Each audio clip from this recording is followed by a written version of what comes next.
जवाहरलाल नेहरू के सार्वजनिक पक्ष को लेकर सुमन जी ने काफ़ी कविताएं लिखी हैं, लेकिन एक पक्ष जवाहरलाल नेहरू का ऐसा है जिसकी ओर बहुत कम लोगों का ध्यान गया।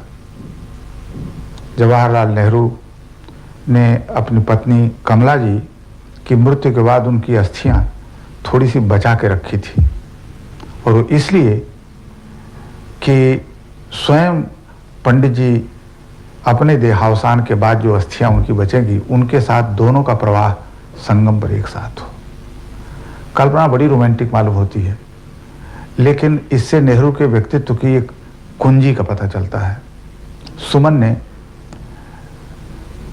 इस पर एक कल्पना की है कि कैसे दोनों कमला की और नेहरू जवाहरलाल की अस्थियां संगम में एक साथ बहती हैं तो आपस में क्या बातचीत करती हैं। मैंने इंदिरा गांधी से पूछा, जब लिखूं, असल में उनका शोक प्रस्ताव वहाँ पारित हो रहा था साहित्य अकेडमी में, तो मैंने कविता लिख तो डाली थी, पर चूंकि मैं उस समकालीन कवि हूँ तो कोई फैक्ट्स गलत न जाए, इसलिए वहाँ जब उसके बाद मैंने कहा कि एक आपसे पूछना चाहते क्या। हमका कमला नेहरू के कमरे से उनकी कलश मंजूषा फूलों की विजयलक्ष्मी पंडित लाई थी कि आप लाई थी पंडित जी के कलश के बगल में रखने को? तो चौंकी, बोले तो बहुत पर्सनल मैटर है, व्यक्तिगत की क्यों पूछ रहे हैं? बोले आप ये क्यों पूछ रहे हैं? हम क्या इसलिए पूछ रहे हैं, मैंने उसमें कविता लिखी और उसमें मैंने पूरा वर्णन किया है कैसे जैसे कोई शादी होकर डोली में आई होंगी, ऐसे आखिर में डोली जो है जा रही है गंगा में प्रवाहित होने के लिए। तो आपके पास कविता है? हमने कहा हाँ।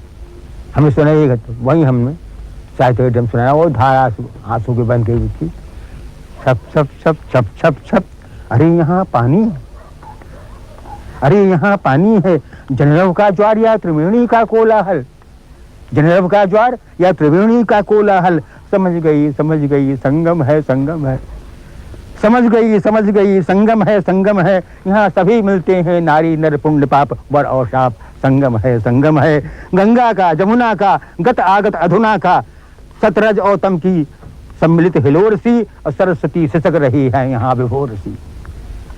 छलना को सत्य करो मेरी भव बाधा हो, ये क्या हठात हुआ, किसने पहना दी मुझे वरद वरमाला सी, शीतल मधु ज्वाला सी, धन्य हुई संगम में लीन हुई, बहने लगी जीवन की धारा में, धन्य हुई संगम में लीन हुई, बहने लगी जीवन की धारा में। अरे तुम कौन हो, बरबस बहे आ रहे तरल नीलांबर में। अब उनके फूल अस्थियां पास, तरल नीलांबर, जैसे नीला आसमान, ये गंगा जमुना तरल नीलांबर, पिघला हुआ आसमान। अरे तुम कौन हो, बरबस बहे आ रहे तरल नीलांबर में, किसकी पदध्वनि से आज झंझना उठे हैं फिर अणु अस्तित्व के, किसकी पदध्वनि से आज झंझना उठे हैं फिर अणु अस्तित्व के, दूर रहो बहने दो। जवाहर, डरो नहीं पथिक हूँ थका हारा, डरो नहीं। पूरा गिना हुआ टाइम 40 वर्ष बाद आया था, मैं ये गिन रखे थे, और कभी किसी से पैर भी नहीं, उनके मरने के बाद सेवा ली नहीं, पैर दबा दो, मत्था तक होता है तो कमला साहब मैं जब दबाऊंगा, बड़ा करुण हमको लगा वो। डरो नहीं पथिक हूँ थका हारा, जब से गई छोड़ तू फिरा किया मारा, लहरों के फूल सा खोकर तुझे खो सा गया धारा के कूल सा, ऐसी खोज समा गई मन के किसी प्रांतर में, तुझको ही खोजा किया जनता में जनांतर में, भरी आंखों और बुझी पुतलियों में, ऐसी बेकली सी समाई कन में, तेरा ही प्रेम हुआ जन में प्रतिबिंबित, तेरा ही प्रेम हुआ जन में प्रतिबिंबित, ऐसी बेकली सी समाई कन में, तेरा ही प्रेम हुआ जन में प्रतिबिंबित, मोह की सीमा तक। श्वेत में श्वेतता और नील में नीलिमा तू ही बनी पुतली की, सफेद श्वेत में श्वेतता और नील में नीलिमा तू ही बनी पुतली की, बाहर से भरा भीतर ही सूखा किया, तू क्या गई गंध गई गान गया राग गया।